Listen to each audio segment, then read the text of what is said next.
أعوذ بالله من الشيطان الرجيم. بسم الله الرحمن الرحيم.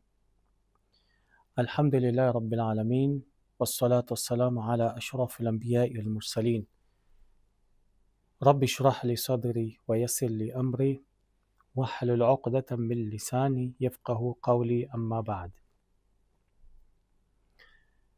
Kwa nguvu zake Allah subhanahu wa ta'ala na kwa tawfik zake Allah subhanahu wa ta'ala tutaweza kuanza daura na baath ambayo kwamba inahusiana na mujtama na malezi kwa wanawake, na hasa inahusiana tu na madada zetu. Anwani ambayo kwamba tumeiweza kuichagua kuhusiana na bahath au uchambuzi huo inahusiana na nitahifadhi vipi heshima yangu kama binti wa Kiislamu. Yaani kama mimi binti wa Kiislamu nimezaliwa katika jamii ya Kiislamu, mama yangu ni Muislamu, baba yangu ni Muislamu, nitakuwa ni mwenye kujihifadhi vipi au nitahifadhi vipi heshima yangu mimi? Sawa mama Mkristo au asiyekuwa Muislamu na baba ni Muislamu, basi utahifadhi vipi? Ama umesilimu kutoka katika jamii ambayo kwamba sio ya Kiislamu na wewe ni Muislamu, una jukumu pia ya kuweza kuhifadhi heshima yako kama yako, ya dini yako kama dini yako ya Uislamu. Kwa hivyo ndo maana tukaweza kutumia na kuchagua mada hii na unwani hii ambaye kwamba nitahifadhi vipi heshima yangu kama binti wa Kiislamu. Lakini uchambuzi wenyewe tungependa kwanza kuipatia taswira, yani kuipatia sura na msururu ya uchambuzi wetu ambayo kwamba tutakuwa ni wenye kuongea kuhusiana nayo insha Allah taala. Ya kwanza kabisa kuna maswali ambayo kwamba inafaa tuwe ni wenye kujiuliza sisi, na hizo maswali zitakuwa ni zenye kutupatia barabara na njia ya uchambuzi wetu, au kama si maswali basi ni maelekezo ya uchambuzi wetu ambayo kwamba tutakuwa ni wenye kufanya kuhusiana na nitaheshimu vipi au nitajiheshimu vipi au nitahifadhi vipi heshima yangu kama binti wa Kiislamu. Nukta ambayo kwamba tutaongea ya kwanza kabisa ni kuhusiana na qima ya mwanamke, yani heshima ya mwanamke. Tunajua kwamba tutakaporudi katika historia kabla ya Uislamu ambayo kwamba inaitwa asrul jahiliya, yani zama za ujahili, zama ambazo kwamba ni zama zilizokuwa hamna, yani sheria ya Mwenyezi Mungu zilikuwa zimepungua kwa kiasi kikubwa. Tunapata kwamba katika tarehe, tukirudi katika historia, utakapotajia mtu yote asrul jahiliya, yani zama za ujahili, hakuna mtu ambaye kwamba hajui zama za ujahili. Zama za ujahili ni zama ambazo kwamba wanawake walikuwa hawana haki mbele ya watu, walikuwa hawana haki. Na hii bilkhusus nitaongea tu kuhusiana na kaumu au jamii la Waarabu. Wanawake walikuwa hawana heshima. Tuanze na mtoto mdogo. Mtoto mdogo alikuwa anaweza kuzaliwa, binti mdogo anazaliwa na akawa anaonekana kwamba hana heshima katika jamii kwa mzazi.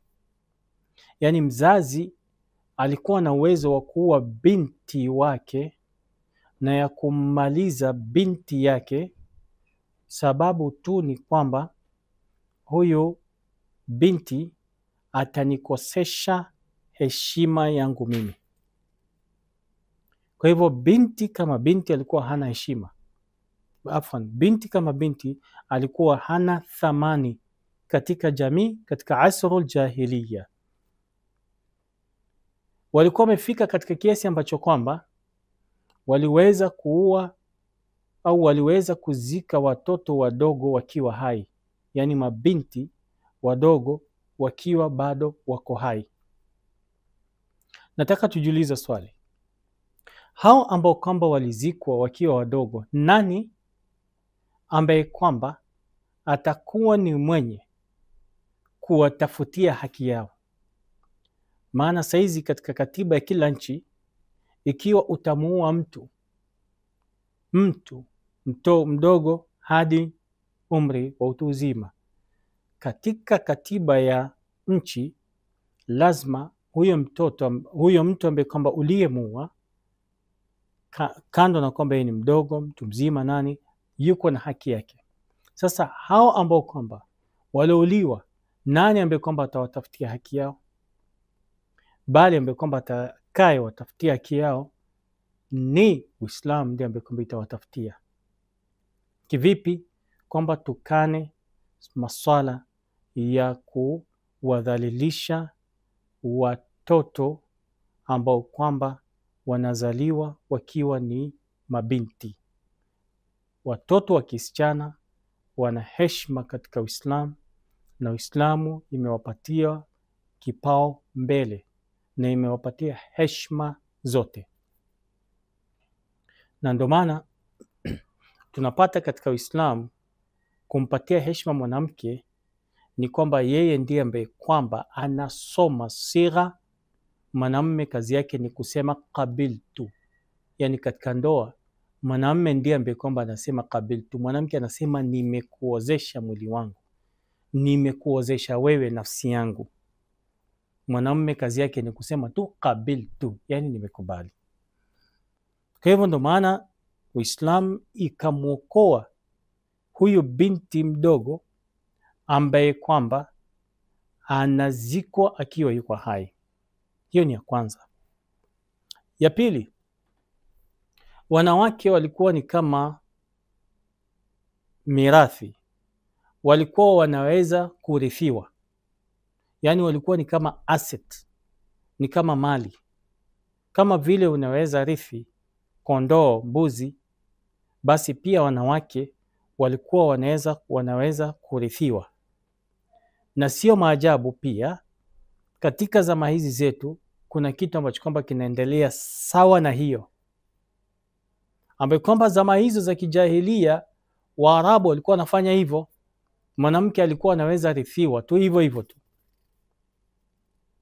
lakini Uislamu ikakuja ikasema kwa ajili huyu ambaye kwamba anarithiwa ni mwanamke na ana heshima zake, hafai kurithiwa vile sawa na mali inavyorithiwa. Huyo ni mke wa yule aliyefariki, na sheria ni hii ambaye kwamba anamtaka afate sheria, amuoe, amlipe na yeye akubali, ndio waweze kuishi pamoja.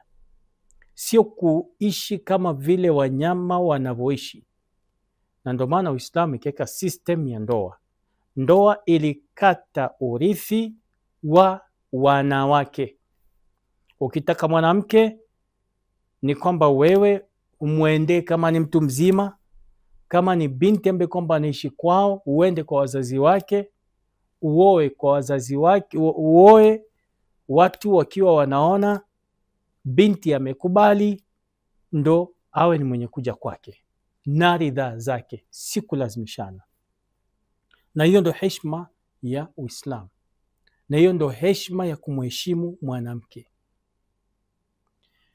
ambaye kwamba inshallah taala kwa lengo hili ndio tukasema inshallah katika hii nukta ya kwanza ambaye kwamba ni heshima ya mwanamke, tutaongea kuhusiana nayo kwa urefu zaidi. Hii ilikuwa tu ni kuweka wazi nini ambaye kwamba tutakuwa tunyenye kuongea kuhusiana nayo, ambaye kwamba ni nukta ya kwanza. Nukta ya pili tutaongea kuhusiana na hijabu ya mwanamke, yani kwamba hijabu inamaanisha nini, wakati ambao kwamba tukitakaporudi katika Qur'an tutakapoongea kuhusiana na hijabu. Je, ni hiyo nguo peke yake ambaye kwamba mwanamke anafaa kuvaa, ama pia maneno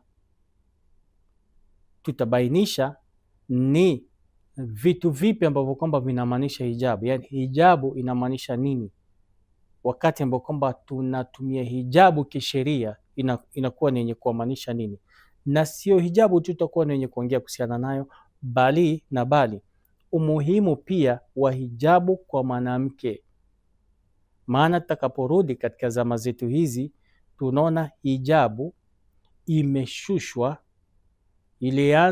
ilianza polepole kushushwa na ikashushwa kabisa. Hii kushushwa tutakuja kuelezea baadaye, si saizi.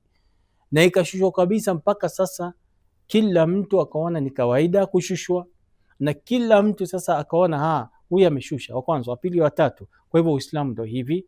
Kwa hivyo mimi nikishusha kabisa haina tatizo. Na ndio maana tatizo ambalo kwamba tunalokumbana nalo katika zama hizi ni ushushwaji wa hijabu katika jamii zetu za Kiislamu, na binti au na mabanati wa Kiislamu, sawa ameolewa na hajaolewa. Inshallah tutaeleza. Nukta tatu ambayo kwamba tutaongea katika uchambuzi wetu ni kuhusiana na nini, ni kwamba mwanamke atakapotabikisha, yani atakapofata sheria aliowekewa, atakuwa ni mwenye kuhifadhi, yani mujtama itakuwa ni yenye kuhifadhika. Sisi tunaona balaa wakati ambao kwamba wanawake wanakosa hijabu katika mujtama, mabalaa yanazuka.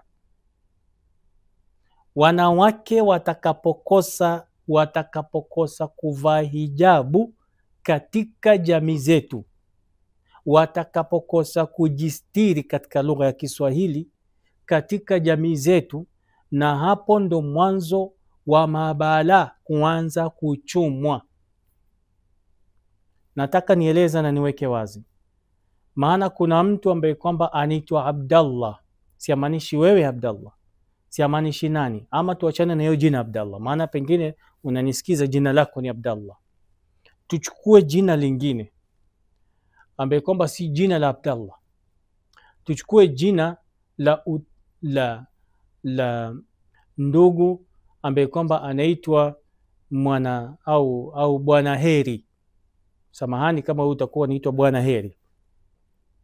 Sasa wewe bwana Heri, ikiwa mbele yako atapita binti wa mtu, atapita msichana wa mtu, atapita mke wa mtu, atapita rafiki ya dada yako ambaye kwamba hajajistiri, hawa wote hawajajistiri, itakuwa ni kwamba utacheza mchezo wa shingo. Mchezo wa shingo inachezwa vipi? Itakuwa ni kutizama yule mwanamke, yule binti ya watu na yule mke wa mtu, mpaka kuanzia kulia mpaka kushoto awe ni mwenye kupotea. Na si wewe peke yako bwana Heri, kuna wenzako kama wewe ambao kwamba watacheza mchezo wa shingo, na si mwenzako tu, na wenzako. Kwa hivyo mtakuwa mko zaidi ya wanaume zaidi ya 100, 200, 300 mnacheza mchezo wa shingo, ambao kwamba sasa mchezo wa shingo ni nini manake? Mchezo wa shingo utasababisha jamii kuporomoka, na utasababisha madhambi kuvunwa kwa ajili ya wewe msichana na binti wa Kiislamu ambaye kwamba hujistiri mwili wako. Inshallah tutaongea kuhusiana na hiyo nukta kwa urefu zaidi inshallah. Kwa hivyo asipojistiri yeye mwanamke, inamaanisha kwamba muamala wake, yani inamaanisha kwamba kufanya, yani muamala ni ile kufanya kazi yeye na wenzake watakuwa wanamchukulia hivyo. Na ndio maana saizi tunaona kila sehemu ambayo kwamba ni ya kibiashara, ambayo kwamba ni ya chochote ambacho kwamba biashara inayoyote, mwanamke anatangulizwa, anaambia wewe weka hijabu kando, mwili wako ndo biashara kwetu sisi na ndo itatuvutia kila kitu.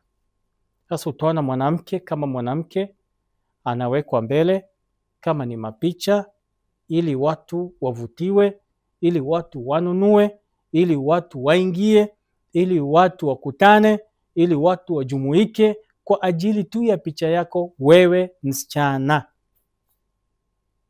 Inshallah itakuja bahthi yake, nitakuja uchambuzi wake. Nambari ya 4, nukta ya 4 ambayo kwamba tutaongea kuhusiana nayo kwa urefu ni kutofungua, wewe mwanamke kama mwanamke wa Kiislamu, kutofungua milango ya yasiyokuwa yanamridhisha Mwenyezi Mungu Subhanahu wa Ta'ala. Yani kutojaribu kufungua, usijaribu kufungua mlango wa yale ambayo kwamba Mwenyezi Mungu haridhi. Na tutaeleza kutofungua vipi milango. Maana ukifungua tu mlango kwa yale ambayo kwamba Mwenyezi Mungu Subhanahu wa Ta'ala haridhi, inamaanisha kwamba utakuwa umefungua milango ya madhambi na makosa na kujitumbukiza katika shimo ya kujilaumu maishani. Sasa kama hautajilaumu duniani, utajilaumu akhira. Nukta ambayo kwamba tutaongea pia ni kutanabahika, yani ile kugutuka katika sheria ya Mwenyezi Mungu Subhanahu wa Ta'ala, na kutanabahika katika hukumu ambayo kwamba Allah Subhanahu wa Ta'ala ameweka. Maana tunakuta katika society ya Kiislam mabinti zetu kidogo wanatuacha nyuma, hawajitumi katika kusoma masomo ya dini, isipokuwa ni wachache sana.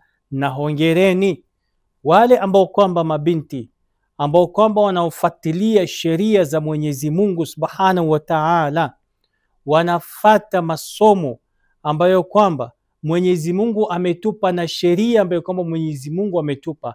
Wale wanawake ambao kwamba wanafata hizo sheria na kukumbatia hizo sheria na kukubali hizo sheria, tunawapa kongole, tunawapa mkono wa shukrani. Asanteni sana wale wanawake ambao kwamba mnajitahidi na mnashikilia sheria ya Allah Subhanahu wa Ta'ala na hamtoki ndani yake. Napenda kuchukua mfano mmoja, lakini tutaeleza kwa urefu zaidi sehemu yake itakapofika. Mfano ni huu. Kuna wakati ambao kwamba nafikiri kila mtu ameona binti mmoja, kuna bwana alimjia wakati wa Ramadhani na kumwambia yule binti, jaribu kunywa maji ambayo kwamba ni hii hapa, kunywa kidogo uweze kuvunja saumu yako, niweze kukupatia zawadi ya maelfu ya dola. Na yule binti alikuwa amefunga na ilikuwa ni mchana mwezi wa Ramadhani. Taban sisi tunajua mtu akikujia na zawadi kama ni usiku itakuwa ni masuala mengine. Unaweza chukua useme mimi nitakunywa, muhimu ni nje ya madhara, yani ni nje ya nini, ya circle ya Allah Subhanahu wa Ta'ala. Lakini sasa kama ni mchana utafanyaje wewe kama ni binti ya Kiislamu? Yule binti alimwambia yule bwana, haiwezekani, mimi siwezi kunywa kwa ajili na niko na saumu na ni amri ya Mwenyezi Mungu Subhanahu wa Ta'ala ambaye kama ameniamrisha. Yule bwana akamwambia ninakuongezea. Akasema mimi siwezi. Akamwambia nakuongezea zaidi. Mimi siwezi. Dola 50,000 na saumu ya mwezi wa Ramadhan na kumridhisha Mwenyezi Mungu si chochote hii hela, wala si lolote. Katika dunia ni kitu, katika dunia inafanya kazi, lakini katika radhi ya Mwenyezi Mungu sio chochote. Kumridhisha Mwenyezi Mungu tu, hata uletewe nini, dada yangu Muislamu, usijaribu. Sasa ule dada alikataa, akasema mimi siwezi. Na kongole kwa mtu aina hiyo ambaye kwamba anaweza simama na aseme mimi siwezi kufanya haramu kwa yale ambayo kwamba Mwenyezi Mungu ameyakataza wazi wazi. Sasa kuna mengi ambayo kwamba tutaongea kuhusiana nayo ambayo ni muhimu sana Muislamu kama Muislamu kujaribu kuchunga zile masharti ambazo kwamba Allah Subhanahu wa Ta'ala ameziweka. Ya 6 ambayo kwamba si ya mwisho ni kwamba mwanamke kama mwanamke ajitambue. Hii pia ni onwani nyingine, tutaongea tu kwa urefu zaidi. Hizi zilikuwa ni nukta 6 ama 7 ambazo kwamba tutakuwa wenye kuongea, ni kujaribu tu kuweka wazi na kutayarisha jamvi la safari ya vikao hivi. Namba ya 6, wa annaha, na kuwa huyu mwanamke ni yeye ndiye mama ya society. Yeye ndiye mama ya society, yani yeye ndiye mama ya jamii, na yeye ndiye madrasa. Yani wewe kama mama, sehemu kokote ambapo kwamba uko, wewe ndo mama wa jamii. Jamii na kutegemea wewe. Vichwa vote ambapo kwamba viko katika jamii, watu 1,000 wote wametoka katika matumbo ya mama. Hakuna mtu atasema mimi nimezaliwa na majini. Hakuna mtu atasema mimi nimezaliwa na malaika. Hakuna mtu atasema mimi sijazaliwa na mama katika dunia hii ambayo kwamba tunaishi, isipokuwa mtu mmoja au wawili, ambaye kwamba ni Nabii Adam alayhi salam na Bibi Hawa. Pengine hao peke yao. Hata wanyama, hakuna mtu ambaye kwamba hajazaliwa na mama. Na tunawapa mama zetu shukrani. Baada ya kupata matatizo, kuvumilia usiku, kukesha usiku, kuugua, kujikosesha usingizi kwa ajili yetu, Mwenyezi Mungu Subhanahu wa Ta'ala awalipeni kwa hilo. Wamama wetu wote Mwenyezi Mungu awalipeni kwa hilo. Kwa hivyo wewe kama mwanamke ujue kwamba popote pale ulipo, wewe ni madrasa. Na madrasa ni kwamba mtu atakapoingia anasoma, na atakapotoka anatoka kama ni mwanachuoni, anatoka kama yuko na sheria ya dini, anatoka kama yuko na tarehe, anatoka kama yuko na akhlaq, anatoka kama anajua Qur'an. Kwa hivyo wewe mama kama ni mama, ujue wewe ni mujtama, na hiyo tutaongea kwa urefu zaidi. Kabla hatujanza, ningependa saizi tuingie katika aya ya Mwenyezi Mungu. Hizi nukta 6 ambazo kwamba tumezitaja, tutaweza kuongea kuhusiana na moja baada ya nyingine kwa urefu na katika sehemu yake. Mwenyezi Mungu Subhanahu wa Ta'ala anasema katika sura ya 66 ambayo kwamba inaitwa Suratu Tahrim, aya ya 11. Kuanzia aya 11 na aya 12. Hizi ndo aya za mwisho katika hii suratu Tahrim, na kuanzia aya 10 Mwenyezi Mungu Subhanahu wa Ta'ala anaongea kuhusiana na maudhui nyingine ambayo kama ni tofauti. Anasema Mwenyezi Mungu Subhanahu wa Ta'ala, Bismillahir Rahmanir Rahim, wa daraba Allahu mathalan lilladhina amanu imra'ata fir'aun idh qalat rabbi ibni li 'indaka baytan fil jannah wa najjini min fir'auna wa 'amalihi wa najjini min alqawmi adh-dhalimin. Sadaqa Allahu al-aliyyul azim. Mwenyezi Mungu Subhanahu wa Ta'ala katika aya hii anasema hivi, na Mwenyezi Mungu amewapigia mfano walioamini. Ya kwanza kabisa anasema amewapigia mfano Mwenyezi Mungu Subhanahu wa Ta'ala ya wale ambao kwamba wameamini. Anasemaje? Nani na nani? Mkewe Firauni aliposema. Sasa katika waumini kuna wale ambao kama Mwenyezi Mungu Subhanahu wa Ta'ala amewapigia mfano. Walioamini ni wengi, lakini kuna wale ambao kama Mwenyezi Mungu Subhanahu wa Ta'ala amewapigia mfano.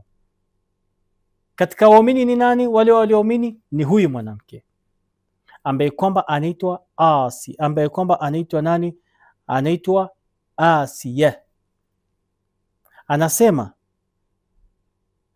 nijengee, yani huyo mkewe Firaun aliposema, alisema nini? Nijengee kwako peponi. Yani aliposema rabbi ibni li 'indaka baytan, anasema nijengee kwako ewe Mwenyezi Mungu pepo, na uniokoe na Firauni na vitimbi vyake au na vitendo vyake. Niokoe kutokamana na huyu Firaun na vitendo vyake, na uniokoe na watu dhalimu. Angalia hapa, kuna nukta ambazo kwamba ni lazima turudi katika aya. Nukta ya kwanza ni kumwangazia Firaun mwenyewe. Huyu Firaun ni nani? Nukta ya pili, kwa nini Bibi Asiya alisema hivyo, nijengee peponi, rabbi ibni li 'indaka baytan fil janna wa najjini min fir'auna wa 'amalihi wa najjini min alqawmi adh-dhalimin. Kwa nini amesema Bibi Asiya, ewe Mola nijengee nyumba peponi? Na kwa nini alisema ni wanajini min Firauna, na niokoe kutokamana na Firaun na amali yake? Na kwa nini amesema na niokoe na watu dhalimu? Sasa hapo lazima tusome kwanza huyu Bibi Asiya alikuwa ni nani, na Firaun alikuwa ni nani, na sasa kando na Firaun kwamba alikuwa ni tajiri na vitu kama hivyo, tufike kwa natija kwa nini Bibi Asiya alisema haya maneno. Ikiwa tutaunganisha hivi vitu vitatu ambayo kwamba inshallah itakuwa katika kikao kitakachokuja, ndo tutangazia haya mambo matatu, alafu inshallah taala ndo tutafika katika natija kwa nini alisema hivi, na ndo hapo ndo tutapata jawabu kwa nini Mwenyezi Mungu Subhanahu wa Ta'ala amempigia mfano kwa watu wengi ambao kama wameamini. Kwa nini Mwenyezi Mungu Subhanahu wa Ta'ala amempigia mfano huyu Asiya? Tuombe Mwenyezi Mungu Subhanahu wa Ta'ala atujalie min alladhina yastami'una alqawla fayattabi'una ahsana. Wassalamu alaykum wa rahmatullahi ta'ala wa barakatuh.